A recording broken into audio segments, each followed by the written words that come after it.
फिर मनुष्य किसका निवारण करके किसको प्राप्त होवे, इस विषय को अगले मंत्र में कहते हैं। भावार्थ, वह राजा, आचार्य व अध्यापक उत्तम होवे जो छल आदि दोषों का निवारण करके मनुष्यों को धर्म के आचरण से युक्त निरंतर करे। फिर राजा और प्रजाजन परस्पर कैसा वर्ताव करें, इस विषय को कहते हैं। भावार्थ, इस मंत्र में वाचक् लुप्तोपमा अलंकार है। हे राजन व विद्वान, आप श्रेष्ठ गुण, कर्म और स्वभाव से युक्त होकर प्रजा के पालन में तत्पर, सुशील और इंद्रियों को जीतने वाले जब तक होंगे तब तक हम लोग आपको मानेंगे।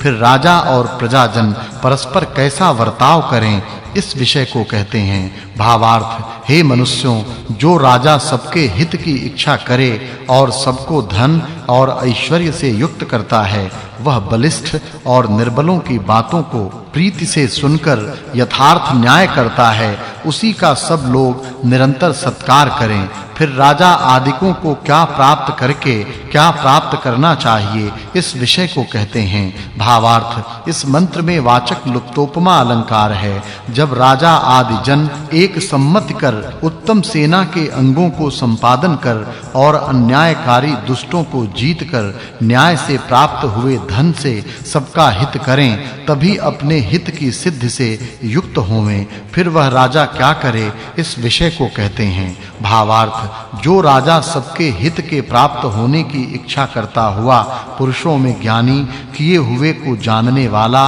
और योद्धाओं का प्रिय होवे, उसके सदा ही विजय से प्रतिष्ठा और ऐश्वर्य बढ़े।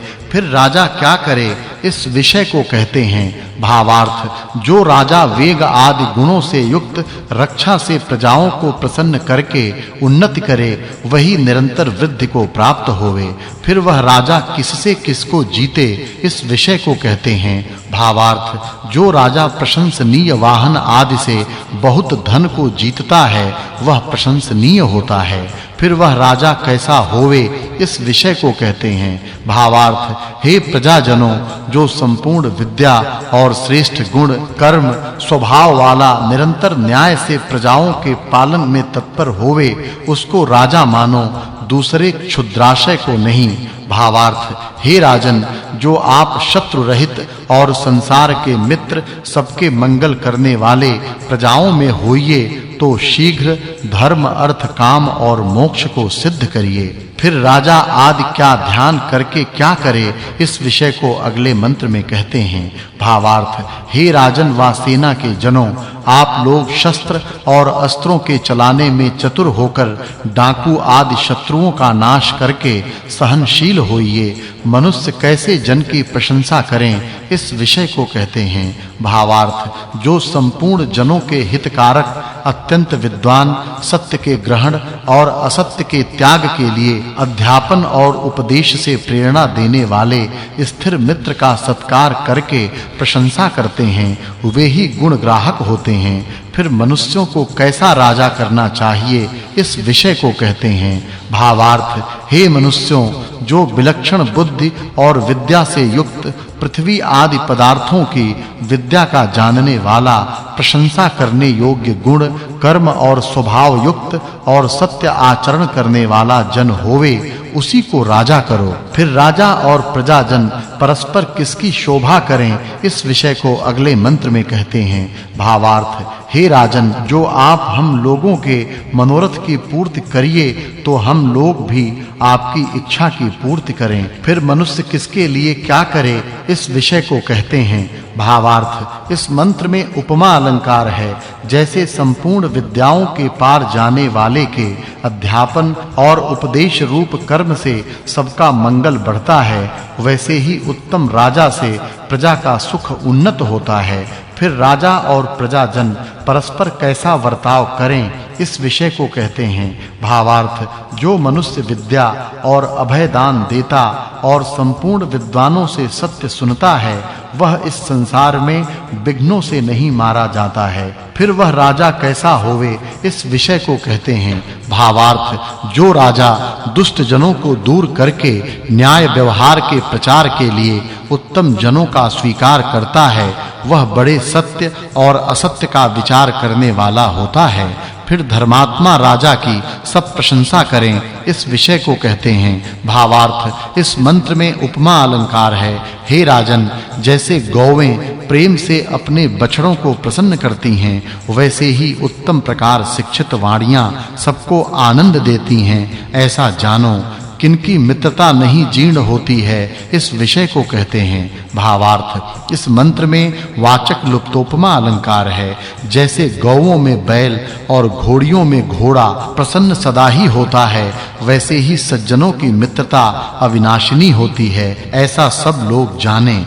फिर वह राजा कैसा हो, इस विषय को कहते हैं। भावार्थ हे राजा प्रजाजनों, आप लोग अन्न आदि से सबको आनंदित करिए और निंदा न करने योग्यों की मत निंदा करिए तथा ऐश्वर्य की वृद्धि के लिए निरंतर प्रयत्न करिए। अब किसके लिए कहां क्या प्राप्त होवे, इस विषय को कहते हैं। भावार्थ इस मंत्र में उपमा अलंकार है। जो श्रेष्ठ आचरण करने वाले हैं, उनको गौ जैसे बछड़ों को वैसे संपूर्ण विद्या और वाणियां प्राप्त होती हैं।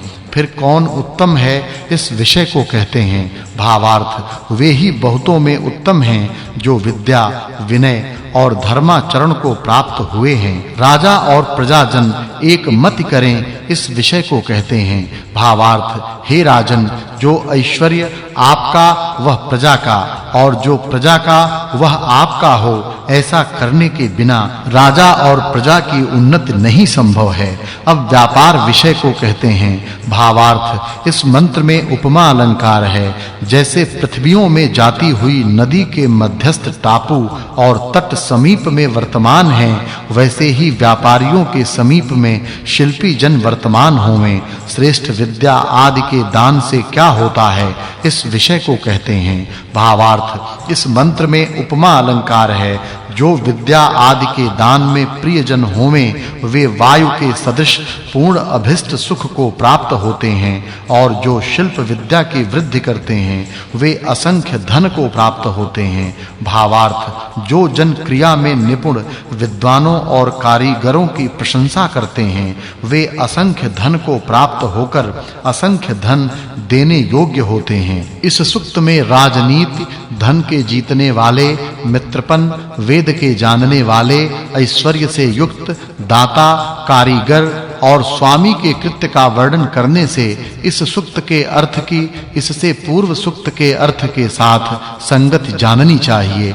यह 45वां सुक्त और 26वां वर्ग समाप्त हुआ। अब 14 ऋचा वाले 46वें सुक्त का प्रारंभ है। उसके प्रथम मंत्र में फिर शिल्प विद्या को कहते हैं। भावार्थ हे धन से युक्त, जो आप हम लोगों के सहायक होवें, तो आपके धन से हम लोग शिल्प विद्या से अनेक पदार्थों को रचकर आपको बड़ा धनी करें।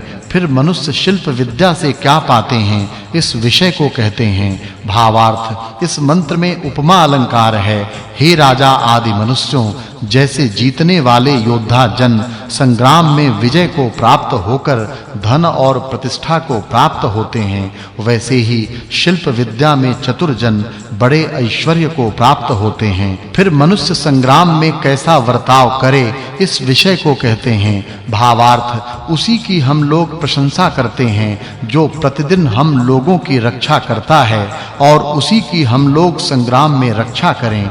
फिर राजा और प्रजाजन किसकी प्रतिज्ञा करें, इस विषय को कहते हैं। भावार्थ इस मंत्र में उपमा अलंकार है। हे राजन, हम लोग दुष्टों के बांधने के लिए और संग्राम में अपने लोगों की रक्षा के लिए आपका स्वीकार